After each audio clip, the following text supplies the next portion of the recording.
Hey everyone, welcome back to another episode of English Flow. I'm Duncan. And I'm Jennifer.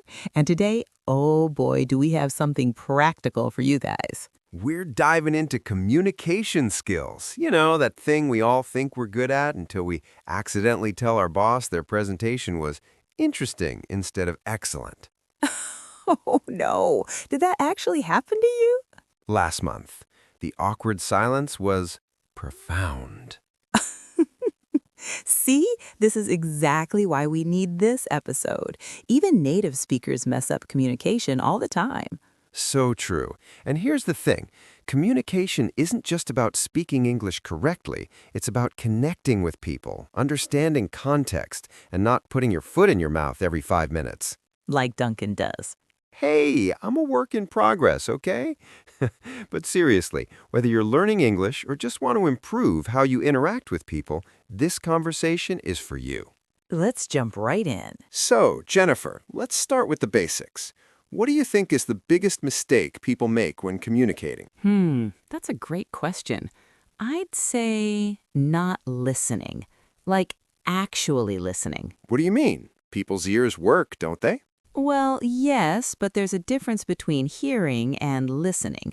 Hearing is just the sound going into your ears. Listening is processing what someone is saying, understanding their emotions, and actually caring about their message. Ah, you're talking about active listening. Exactly.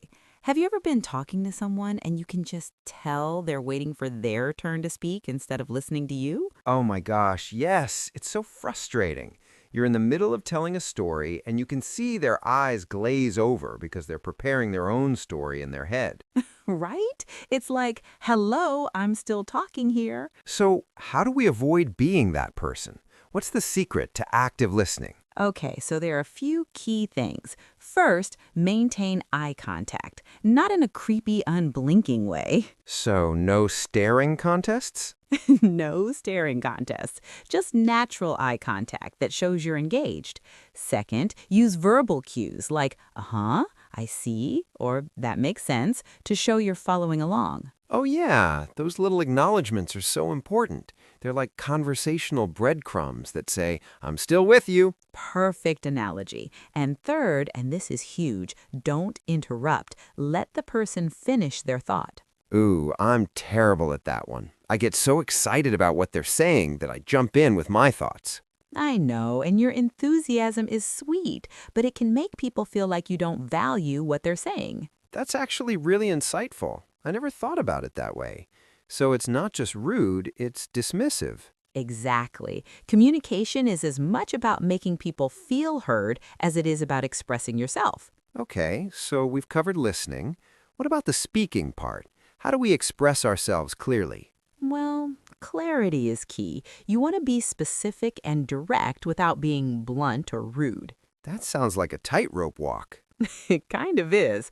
For example, instead of saying, your idea is bad, you might say, I see where you're coming from, but have you considered this alternative approach? Ooh, that's smooth. You're not attacking the person, you're opening up a dialogue. Right. It's all about framing. The message might be similar, but the delivery makes all the difference. Can we talk about body language too? Because I feel like that's a huge part of communication that people overlook. Oh, absolutely. Some studies say that over 70% of communication is nonverbal. Really? 70%? That's wild. I know. So you could be saying all the right words, but if your body language contradicts you, people will trust the body language over your words. Really? Can you give me an example? Sure. Imagine someone says, I'm really happy for you, but they've got their arms crossed, they're not smiling, and they won't make eye contact. Would you believe them? Not at all. I'd be like, you seem absolutely thrilled in the most sarcastic way possible. Exactly. Your body language has to match your words, or you create confusion and distrust. So what kind of body language should we aim for in conversations? Well, open posture is great. Uncross those arms, face the person you're talking to, maybe lean in slightly to show interest. What about hand gestures? I'm a big hand talker. I've noticed, and that's actually fine. Hand gestures can make you seem more passionate and engaged. Just don't go overboard. So no jazz hands during serious conversations. Probably save the jazz hands for celebrations. You know what else I think is important? Emotional intelligence in communication. Ooh, yes. Tell me more about what you mean by that. Well, it's about reading the room, right? Understanding not just what people are saying, but how they're feeling, and adjusting your communication style accordingly. That's so important. Like if someone is upset, they might not be ready for logic and solutions. They might just need empathy and validation first. Yes, I learned this the hard way with my sister. She'd come to me with a problem, and I'd immediately go into fix-it mode. And she just wanted you to listen. Exactly. She'd get frustrated and say, I don't need you to solve it. I just need you to understand how I feel. That's such a common mistake, especially for guys. No offense. None taken. It's true, we're socialized to be problem solvers, but sometimes the best communication is just saying, that sounds really tough. I'm here for you. See, you're learning. That's emotional intelligence right there, recognizing what someone needs in that moment. What about asking questions? That's a communication skill too, right? Oh, definitely. Good questions can transform a conversation. They show curiosity and help you understand the other person better. What makes a good question? Well, open-ended questions are usually better than yes or no questions. Instead of, did you have a good day? Try, what was the best part of your day? Oh, I love that. It invites storytelling instead of just a one-word answer. Exactly. And follow-up questions are golden. They show you're actually paying attention. Can you give me an example? Sure. If someone says, I started learning guitar, instead of just saying, cool, you can ask, what made you want to learn? Or what kind of music do you want to play? Impressive. That keeps the conversation flowing naturally. I like it. It also makes the other person feel valued. People love talking about their interests when someone shows genuine curiosity.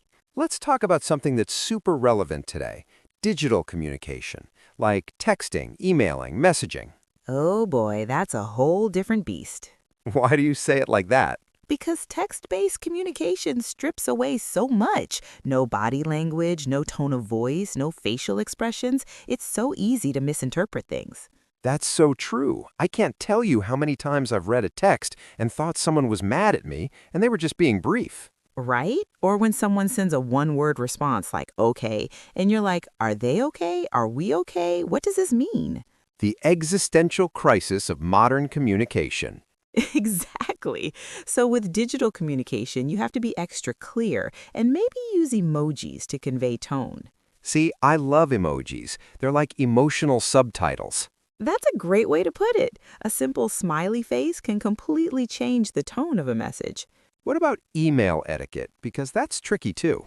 Oh, yes, emails need to be clear, concise, and appropriate for the context. Start with a proper greeting, get to the point, and end with a clear call to action. And proofread. Please, everyone, proofread your emails. Yes, typos in professional emails can make you look careless. What about conflict resolution? That's got to be one of the toughest communication challenges. Oh, absolutely. Conflict is inevitable in any relationship, whether personal or professional, but how you handle it makes all the difference. So what's the approach? How do we communicate during conflicts without making things worse? First, stay calm. I know that's easier said than done, but when emotions run high, communication breaks down. Yeah, nobody makes good points when they're screaming. Exactly. Second, use I statements instead of you statements. Instead of you always ignore me, try I feel unheard when I don't get a response. Oh, that's good. It focuses on your feelings rather than attacking the other person. Right. It's less accusatory and more about expressing your experience. What else? Try to understand the other person's perspective. Even if you disagree, acknowledging their point of view can de-escalate tension. That requires a lot of maturity. It does, but it's worth it. You might say something like, I understand why you feel that way, before presenting your own side. And probably avoid bringing up past mistakes. Yes, stay focused on the current issue. Don't drag up everything from the past 5 years. So no, remember that time in 2019 when you forgot my birthday during an argument about dishes?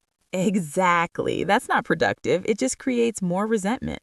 What about cultural differences in communication? That's something English learners deal with. Oh, that's such an important topic. Communication styles vary so much across cultures. How so?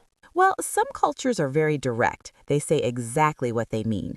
Other cultures are more indirect and rely on context and subtlety. Interesting. Can you give examples? Sure, in some Western cultures like the US or Germany, directness is valued. If something's wrong, people say it. But in many Asian cultures, maintaining harmony is important, so people might communicate concerns more indirectly. So there's no better way, just different approaches. Exactly. Neither is right or wrong, they're just different. The key is being aware of these differences and adapting when necessary. That's really wise. It's about flexibility and understanding. Smiling, communication is all about meeting people where they are. Let's talk about public speaking for a second, because that's a communication skill that terrifies a lot of people. Oh, I know. Public speaking is one of the most common fears. Are you comfortable with public speaking? I am now, but I used to be terrified. My heart would race, my hands would shake. What changed? Practice mostly, and realizing that people are generally rooting for you, not hoping you'll fail. That's a nice perspective shift. Also, preparation is huge. If you know your material well, you feel more confident. Any tips for someone giving their first presentation or speech? Absolutely. First, structure your talk clearly. Introduction, main points, conclusion. Don't try to cover too much. Keep it simple? Yes, and practice out loud. It's different from practicing in your head. So true. You discover weird tongue twisters and pacing issues when you actually say it. Exactly. Oh, and make eye contact with different people in the audience. It creates connection. Even though it's terrifying, but it gets easier, I promise. What about feedback?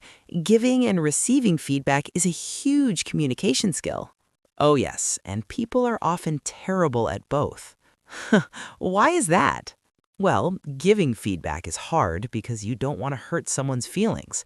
Receiving feedback is hard because our egos get in the way. Yeah, nobody likes being told they did something wrong. Right, but constructive feedback is so valuable for growth. The key is delivering it with kindness and specificity. What do you mean by specificity? Instead of saying, this isn't good, say, this section could be stronger if you added more examples. Give them something actionable. Ah, so they know what to improve, not just that something's wrong. Exactly.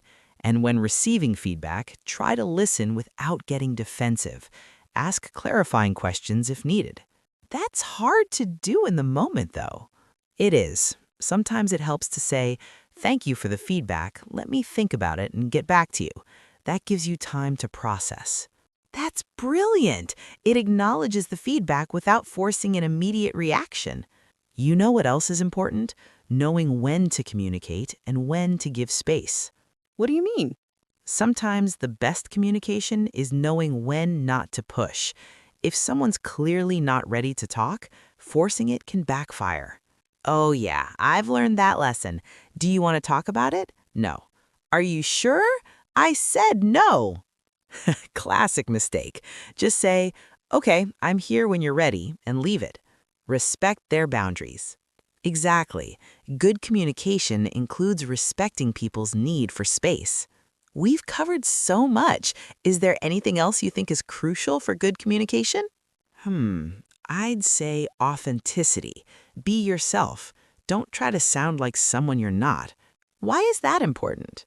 Because people can sense when you're being fake or trying too hard. Authentic communication builds trust. I love that. Just be genuine, be kind, and be present. That's a perfect summary.